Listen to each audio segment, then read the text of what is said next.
What if I told you that Smokey the Bear is a malevolent entity acting not in your best interest, but rather his? What if I told you that you can't trust Smokey Bear? What if I told you that, as a matter of fact, you should hate Smokey Bear? What if I were to tell you that between the United States Forest Service and conservation workers alike, Smokey Bear is spoken of only in hushed tones like some sort of evil deity? In the 1940s, the United States Forest Service had a problem. See, at the time, forestry was a job done exclusively by dudes. But all of the dudes were off fighting in World War II, and suddenly, there was no one to watch over nature. Now, nature, you might think, doesn't need watching, in which case you'd be wrong. Nature does need watching, because the concept of nature we have in America is a very finely cultivated thing, due to the fact that when Americans settled it, we stole all this land, and the natives went, hey, do this to take care of the land, and we were like, hey, what if we fucked it up irreparably instead? And then they did. And ever since, the United States Forest Service has tried to keep that in check. But right now, it's the 1940s. The United States Forest Service is dying on the beaches of Normandy, so no one to watch nature. So, knowing this background, we then know that the United States government needs someone to try and watch over nature, which means that they need to get the average Joe to care. So, because the nature catching on fire, like someone protesting is not real, is very bad for the war effort. You know, if your towns are razed, they can't be making bombs. Little bit of an issue when you need a fuck ton of bombs. So, the United States government puts their two brain cells together and starts a circle jerk. They decide that they need to make some propaganda for people to have a propaganda at. And at first, they settle on racism, just straight up racism, to motivate the average American to care about forest fires. Shockingly, for the time, Americans are a little full up on racism, so that one doesn't really work. And next, the United States government goes, well, shit. We tried our best. Let's go to Walt Disney. And they ask Walt Disney if they can use Bambi for official United States government propaganda to get people to care about the forest burning down. Because if you don't care about your house, maybe you'll care about this little fictional deer. Walt Disney is like, yeah, sure, you can do this, but only for a year because that little shit has Disney merch to sell. At some point, the guys in the Forest Service, while they're hanging the Bambi posters, realize that they can come up with their own thing, and they do. They come up with a bear that pays homage to a heroic New York firefighter, and that is how Smokey Bear is created. Now, you might notice that I'm saying Smokey Bear. That's because there is no "the" in his name. His federal name is Smokey Bear. Now, Smokey is one of the most well-known campaigns ever, because it's really effective messaging. It works. Smokey is strong. He can stay and fight these wildfires, but he'd really rather not. And all he asks is that you care about his home just a little bit, the same way that he does. So what's wrong with Smokey Bear?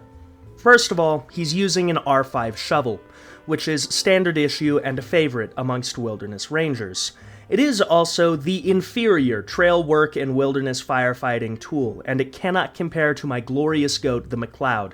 And if you have any opinions about this that don't agree with mine, they're wrong. The McLeod is the better tool. I can't take any authority figure seriously who can't choose the tool right for the job. No, I'm just kidding. The problem is that Smokey Bear is the figurehead of the United States Forest Service, and the United States Forest Service spent most of their existence until 2007 in an insanely racist and futile campaign to try and prove that they know better than the Native Americans. See, Native Americans had a stewardship mentality, which is to say that most tribes viewed themselves as part of the land, as part of nature, and as a result, took care of it. The Native Americans knew that a little bit of fire is good for the environment, and as a matter of fact, most ecosystems need it to function properly. The problem is they all got murdered. And then a little bit after them all getting murdered, or, sent away to some sort of fucked up internment because God bless the USA, manifest destiny, a young Teddy Roosevelt writes a book where he goes, hey guys, we can't let all of the forest get cut down, right? And Congress goes, you're right, young man, and starts the earliest version of the United States Forest Service in the 1880s. This Forest Service is comprised almost entirely of people who have not lived or grown up as part of this land, and as a result, when they're placed in charge of managing it, they don't really do the best job. As a matter of fact, one of the first big declarations the Forest Service makes is, hey, we're gonna swear off fire entirely. We want no fires at all. Which is pretty disastrous if you understand how the environment works, because hey, we need that shit. Now, of course, the Forest Service doesn't entirely succeed at stopping wildfires. There are still the occasional wildfire, but they do a good enough job that it fucks everything up forever. With no fires to burn away undergrowth or weak shrubs, all of this fuel has sat in the woods and dried up for decades. So now, instead of there being fuel for little itty-bitty fires that help the environment, there's nothing but fuel for catastrophic fires that wipe the forests off the fucking map. Not to mention, the plant life and the ecology is being altered by the fact that fires haven't been able to come through and do what they're supposed to for decades. And invasive species are being allowed to run unchecked through our forests because of the fact that there's no fires, and because of the fact that federal agencies keep fucking planting them in places. A prime example being mullein, planted everywhere in the 1930s to stabilize soil, and you can now find it in the forests of your Sierra Nevada mountains and so many more places, gobbling up and hogging water. Because, this plant releases thousands of seeds and isn't supposed to be here. And this alone is focusing just on the nature. If we take into consideration the fact that, some Native Americans needed fires to do things like plant crops and eat, Smokey Bear becomes, a ill-guided but benevolent attempt to straight up a symbol of state violence against minorities.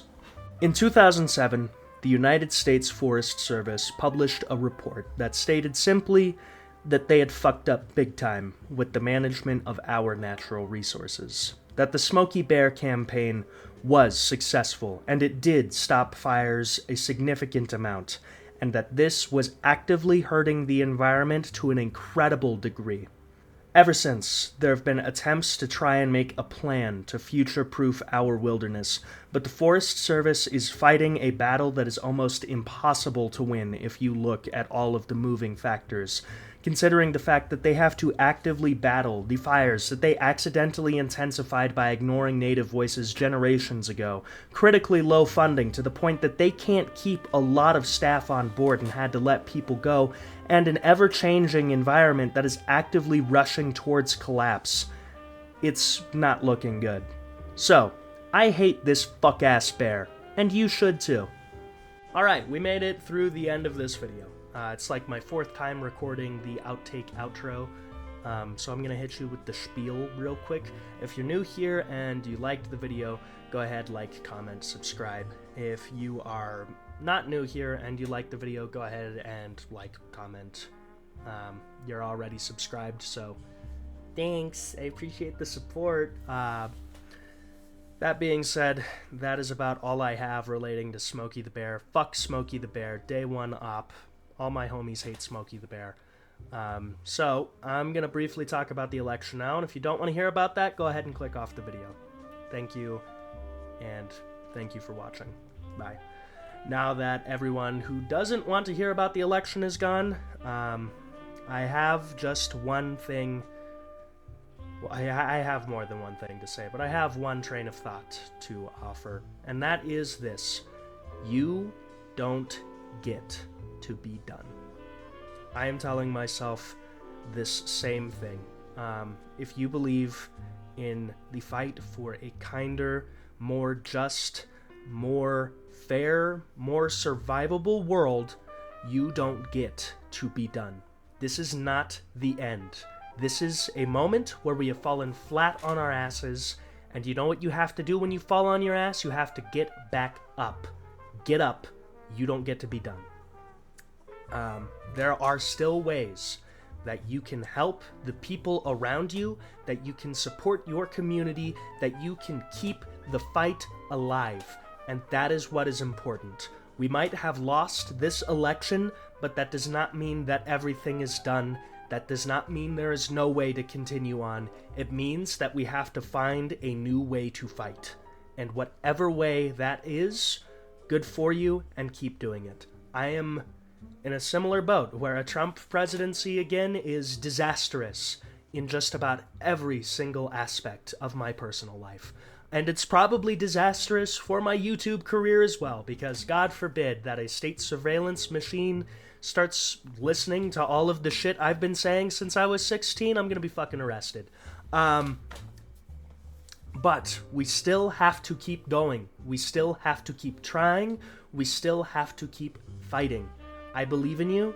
You can do this. It is hard. We can do hard things. That's about all I have that is peaceful or polite to offer on the election. So for right now, that's all I'm going to offer on the election. There probably will be me talking about it more, but that will be for a different time because this is a video outro. So, thank you so much for watching. Have a great time. Hang in there and take care of yourselves. Until next time, I love you all. Memento Mori.